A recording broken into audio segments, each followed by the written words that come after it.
Bueno, ¿qué onda? Vamos a ver hoy el tema de gravimetría. El tema de gravimetría es las determinaciones que vamos a realizar en química que se basan principalmente en la masa, en la diferencia de masas. Y la vamos a separar o vamos a ver tres tipos de gravimetría. Gravimetría por precipitación, que consiste en precipitar una sustancia que se encuentra disuelta para ver cuánto, finalmente cuánto tenemos de esa sustancia, y eso lo vamos a hacer, precipitamos y finalmente pesamos. Electrogravimetría, que vamos a realizar electroquímica, en lo cual vamos a poner dos electrodos y vamos a depositar, vamos a hacer que se depositen ciertos iones específicos en alguno de los electrodos. Lo que vamos a determinar al final es la diferencia de masa del electrodo sin nada con el más bien en contra del electrodo en el cual se depositó una cantidad de masa específica. Y finalmente, volatilización. La gravimetría por volatilización lo que consiste es en evaporar, en hacer que la sustancia pierda cierta parte, y para determinar ya sea la parte que evaporamos o la parte que nos queda. La gravimetría también la podemos separar en gravimetría directa e indirecta. La gravimetría directa es aquella en la que lo que vamos a pesar es directamente lo que nos interesa a nosotros cuantificar, mientras que la gravimetría indirecta es como por ejemplo en el ejemplo de volatilización, cuando lo que nos interesaba cuantificar es lo que se perdió. Entonces realmente lo que vamos a nosotros determinar es la cantidad de sustancia que no es lo que vamos a cuantificar. Y finalmente vamos a realizar una sustracción en la que tenemos el peso de todo antes de hacer el análisis menos el peso de lo que nos quedó, para saber cuánto era el peso original de la sustancia que nos interesaba a nosotros cuantificar. Y ahora vamos a ver cuáles son como los pasos a seguir para realizar un análisis gravimétrico. Bueno, entonces vamos a ver cuáles son los pasos para el análisis gravimétrico. Los vamos haciendo a grandes rasgos porque es para los tres diferentes tipos de análisis gravimétrico. El primero es llevar a peso constante el material necesario. Esto va a ser, por ejemplo, en electrogravimetría, el electrodo. Cuando estemos haciendo un análisis, por ejemplo, de humedad, la cápsula, el crisol, puede haber el matraz, podemos llevar a peso constante hasta el filtro, ¿ok? Va a haber diferentes sustancias en las que llevamos a peso constante. ¿Y qué nos referimos con peso constante? Nos referimos a cuando estamos nosotros determinando el peso de una sustancia cuando está 100% pura o lo más cercano a 100% pura, principalmente libre de humedad. Entonces lo que vamos a hacer es poner, por ejemplo, la cápsula, la ponemos en la estufa, la vamos a poner a más de 100 grados centígrados, alrededor de 105 grados centígrados, y la vamos a dejar ahí una hora. Después de dejarla una hora, vamos a pesarla. La pasamos a un desecador, que es un lugar en el que regresa a la temperatura ambiente, pero libre de humedad, y finalmente la pesas. La vuelves a poner en la estufa media hora. Otra vez al desecador hasta que llegue a temperatura ambiente. No pesamos las cosas a temperaturas cercanas a los 100 grados, siempre esperamos a que llegue a temperatura ambiente en el desecador y la pesamos. Y vamos a repetir el mismo proceso varias veces hasta que un peso y el siguiente sean exactamente el mismo. Cuando es exactamente el mismo se llama peso constante, por eso, porque se mantiene constante en diferentes pesadas. Y asumimos que ese es el peso de la sustancia ya libre de humedad. ¿Ok? Entonces eso es lo que vamos a hacer nosotros con diferente material, a realizar su peso constante. Después vamos a pesar la muestra así como está, ya dependiendo de si la queremos libre de humedad o con humedad para nuestra determinación, porque va a haber determinaciones a base seca, que es sin humedad, o a base húmeda, pero el peso de la muestra, como la vamos a necesitar para nuestra determinación, lo tenemos que tener. Llevar a cabo el procedimiento específico, esto ya va a depender si es una precipitación, ok, precipitar, generalmente después de precipitar calcino, muy bueno, la mayoría de las veces voy a calcinar, o tal vez llevar a cabo el proceso electroquímico para generar la deposición de los iones en el electrodo, o tal vez llevar a cabo a ebullición porque vamos nosotros a evaporar alguna sustancia. Cualquiera que sea el proceso que vamos a hacer, aquí es donde se lleva a cabo. Realizar la medición final, que esto es realizar la medición de la muestra en donde está capturada, o de lo que no es la muestra cuando es una medición indirecta en lo que está capturado. Donde está capturado tiene que ser lo que llevamos nosotros a un peso constante forzosamente. ¿Okay? Entonces tal vez yo peso el crisol con las sustancias que quedaron cuando le evaporé el agua, o tal vez yo peso el matraz que tiene el resultado de la grasa que extrajimos después de realizar el proceso de extracción de grasas. Pueden ser diferentes sustancias, pero siempre realizar el peso de la medición final. Y finalmente realizar los cálculos que van a ser diferentes para cada uno y reportar los resultados como se nos hayan pedido. Okay, entonces vamos a hacer unos ejemplos que tienen que ver con gravimetría, unos ejemplos sencillos para que nos demos una idea de cómo se va a hacer este tipo de determinaciones. Bueno, aquí tenemos el primer tipo de que vamos a tratar de gravimetría, que es volatilización. Gravimetría por volatilización, uno de los ejemplos más comunes es la determinación de la humedad, pero lo usaremos como base guía para cualquier tipo de gravimetría por volatilización. Lo primero que hacemos es sacar el peso constante de la cápsula, eso es en el laboratorio. Tomar una cápsula y realizar el procedimiento que ya les mencioné para llevar un peso constante. En este caso vamos a asumir que la cápsula pesa 80.0070.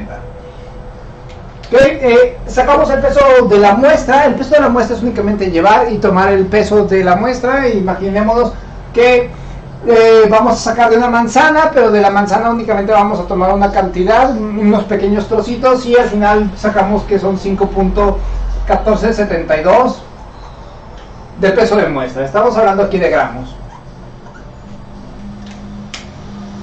Llevamos estufa hasta peso constante, que la cápsula con la muestra dentro. Entonces vamos a poner la cápsula con los pedazos de manzana adentro y los vamos a llevar a la estufa hasta que obtengamos un peso constante. ¿Okay? Eso puede tardar varias horas. Se puede utilizar el método de peso constante o lo puedes llevar con una sobreestimación, o sea, podrías dejarlo mayor cantidad de tiempo. Eso también pasa con el peso constante. El peso constante de la cápsula se puede realizar como lo expliqué en el video pasado. Sin embargo, también lo puedes realizar poniendo la cápsula y dejándola por ahí 12 horas. 12 horas a 100 grados de temperatura, te aseguras que no va a tener humedad. Entonces ya no tienes que estar calculando que el peso sea constante. Lo más correcto es el peso constante, pero si lo dejas más tiempo del que normalmente se puede o que normalmente se utiliza para llevar a peso constante, es correcto. Entonces tomamos nuestra muestra en nuestra cápsula, nuestros gramos de manzana en cápsula, lo llevamos y esperamos a que lleguemos a cierta cantidad a peso constante, ¿okay? Generalmente con una manzana pueden ser alrededor de 4 horas y obtenemos un peso que vamos a volver a llevar a desecador y finalmente vamos a pesar la cápsula con lo que quedó de manzana y digamos que nuestro peso es de 81.2243. ¿Cómo vamos a realizar el cálculo? Okay. Si a mí lo que me interesa es la parte sólida de la manzana, si lo que me interesa es la parte de manzana que no es agua, quiero saber el porcentaje de sólidos en la manzana, entonces tomo esta parte del cálculo y voy a poner el peso final, que es mi peso de cápsula con de cápsula con la manzana, que sería 81.2243 menos el peso constante del crisol 80.0070 y todo entre el peso de mi muestra 5.1472. Si yo realizo y lo multiplico por 100, perdón, aquí me faltó de hecho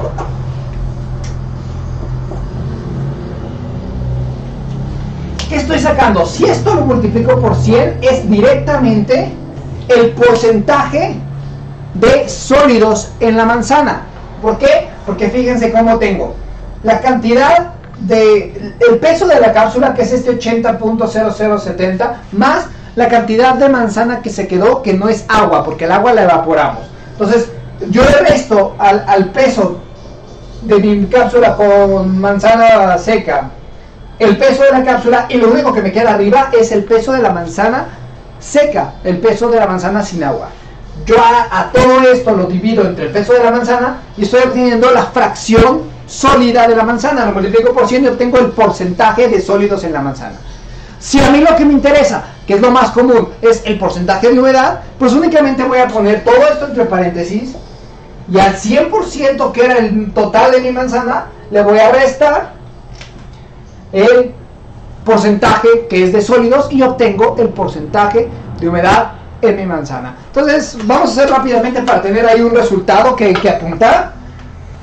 Vamos a poner que son 81.224.3 menos 80.0007 entre 5.1472 y me sale que en este caso sería una manzana de 76.35%. Ese sería el porcentaje de humedad en esta manzana. Es un caso teórico, es un caso que únicamente estamos viendo, usando como ejemplo. Ok, entonces ahora vamos a ver otro tipo de determinación todavía gravimétrica. Bueno, aquí tenemos un ejemplo de electrogravimetría en el que vamos a usar únicamente como ejemplo, pero basándonos para ver cómo se hace, lo que es la pureza del sulfato cúprico. ¿Okay? Entonces tenemos peso constante del electrodo, que es el mismo proceso, pero con el electrodo que nos va a interesar, que realmente va a ser el electrodo al que se le van a ver atraídos los cationes. Entonces peso constante del electrodo 101.3791, e insisto, esto es únicamente un número inventado para ponerle números al ejercicio. Peso de la sustancia. El peso de la sustancia sería lo que nosotros pesamos del polvo, que es el sulfato cúprico, el cual después de haberlo pesado, que es 4.0012, lo vamos a disolver en agua y en esa agua vamos a realizar nosotros la electrogravimetría. Vamos a pasar una corriente de agua, las partículas de cobre se van a pegar a nuestro electrodo y ese electrodo con partículas de cobre pegados, una vez seco, lo vamos a pesar. 102.78 gramos. Finalmente vamos a hacer esto: peso final menos peso constante del electrodo. Si nos fijamos, peso final menos peso constante del electrodo, me va a quedar únicamente el peso del cobre por su factor gravimétrico. ¿Qué es el factor gravimétrico? Esto no siempre se va a usar. Esta parte de factor gravimétrico es específico para cuando estamos determinando una sustancia a partir de una parte de la sustancia, o cuando estamos determinando una sustancia a partir de una sustancia más grande. ¿Okay? Vamos a ver que para precipitación generalmente lo vamos a utilizar para determinar el cobre en óxido cúprico o cosas así. Pero el factor gravimétrico en este caso es porque nosotros estamos determinando sulfato de cobre a partir únicamente del cobre. Entonces el factor gravimétrico es aquella fracción masa que me ayuda a ver cuánto sulfato de cobre yo tenía presente dependiendo de la cantidad de cobre que yo pude extraer de él.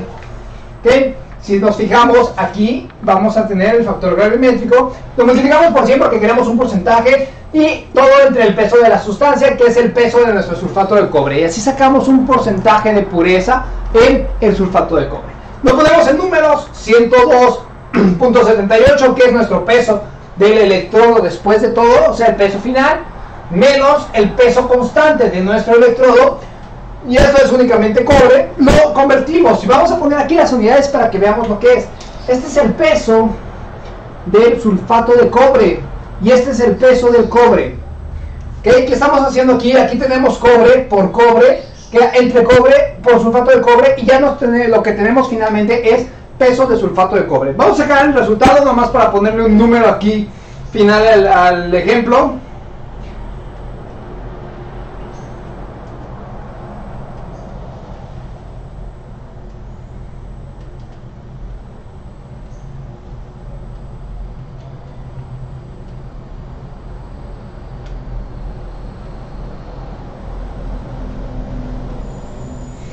Y en este ejemplo específico me sale un porcentaje de pureza del 87.998, o sea del 88%.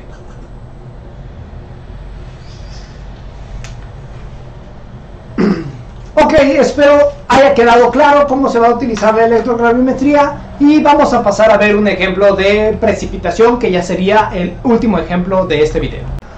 Bueno, aquí tenemos el último tipo de gravimetría, que va a ser la gravimetría por precipitación. Ok, para este vamos a un ejemplo de hierro en aleaciones ferrosas. Lo primero que vamos a hacer es el peso constante del crisol. Vamos a ver que para precipitación lo más normal es un crisol porque vamos a generalmente hacer una calcinación. Ok, peso constante del crisol, aquí le inventamos otra vez un número, 81.1123 gramos. Peso de la muestra, 1.0034 gramos. De nuevo, todo es inventado. Entonces pesas tú el pedazo de aleación que vas a querer y después vas a hacerle un tratamiento de la aleación. Primero la vas a disolver en ácido nítrico, generalmente ácido nítrico 1,1. Después, ya que está disuelta en ácido nítrico, vas a dejar de ver la aleación, puede tardar un rato en disolverse. La vas a precipitar utilizando un exceso de hidróxido de amonio. Entonces vas a utilizar un exceso de hidróxido de amonio y vas a ver tú finalmente que se forma un precipitado negro. Ya que tienes el precipitado negro, aquí no lo pongo porque no es parte del análisis en sí, pero lo que vas a hacer tú es filtrar y neutralizar. Entonces vas a filtrar tu precipitado en un filtro, que obviamente el filtro es 100% orgánico. Al momento de calcinar tú vas a desaparecer el filtro. Entonces vas a filtrar el precipitado y vas a hacer lavados hasta que se alcance una neutralidad. Quieres que todo el hidróxido se vaya con tus lavados, ¿ok? Entonces vas a hacer una serie de lavados, vas a estar usando alguna forma de determinar tu pH. Generalmente utilizas una tira y ves si ya se quitó la parte de los hidróxidos. Ya que se quitó eso, ahora sí, tu filtro lo tomas, lo vas a meter dentro de lo que es tu crisol y lo vas a calcinar primero al mechero. Ya que en el mechero, adentro de tu crisol, están principalmente cenizas, luego terminas de calcinar en la mufla. La mufla, todos sabemos, es un pequeño hornito que alcanza temperaturas muy altas. Lo vas a poner en la mufla, generalmente a 650 grados centígrados. Lo importante es que adentro de la mufla estemos a una temperatura donde la materia orgánica toda se volatilice, o sea, arriba de 600 grados centígrados. ¿Por qué? Para que se volatilice también lo que es nuestro filtro. Y finalmente vamos a pesar el peso final. El peso final es únicamente tu crisol con el hierro, pero no el hierro en forma de hierro, ¿ok? ¿Qué le pasó al hierro? Al momento de precipitarlo, lo que hiciste fue un hidróxido de hierro, y el hidróxido de hierro después lo calcinaste y generaste un óxido férrico. Entonces lo que tú vas a tener aquí, este peso va a ser de óxido férrico. Eso es muy importante entenderlo. Lo que tengo aquí yo es óxido férrico, no hierro. ¿Y por qué? Porque voy a usar otra vez factor gravimétrico, pero esta vez tengo óxido férrico y me interesa saber cuánto de él es hierro. Entonces fíjate cómo aquí lo que estoy poniendo es el peso del hierro en el óxido férrico, porque son dos átomos de hierro, y el peso de el óxido férrico. ¿Okay? Entonces eso es mi factor gravimétrico. ¿Qué voy a poner yo? Me faltaron aquí los paréntesis, si están puestos arriba. Voy a tener mi peso final, que es el peso después de la calcinación de mi crisol con todo y la muestra, menos mi peso constante del crisol. ¿Por qué? Porque este es mi peso del óxido férrico. Por el factor gravimétrico, que me convierte el óxido férrico en hierro únicamente, todo dividido entre el peso de mi muestra, que es el pedazo de aleación que yo tomé, por 100, y obtengo un porcentaje de hierro en una aleación ferrosa. ¿Okay? Esto es lo que es una precipitación, o sea, una gravimetría por precipitación, en el que vamos a precipitar. Tenemos que entender, somos químicos, entonces tenemos que estar entendiendo lo que vamos obteniendo después de la precipitación y después de la calcinación. ¿Okay? Generalmente después de la precipitación vamos a precipitar casi siempre con un hidróxido. Entonces vamos a obtener un hidróxido de más reducido de los compuestos, y finalmente cuando lo oxidamos con la calcinación, un óxido pero del compuesto estable más oxidado que se puede generar. No es una regla, pero es lo más común que se va a obtener. Bueno, espero hayan entendido más o menos lo que es la gravimetría. Cualquier duda saben cómo contactarme, y nos vemos la siguiente semana con otro video.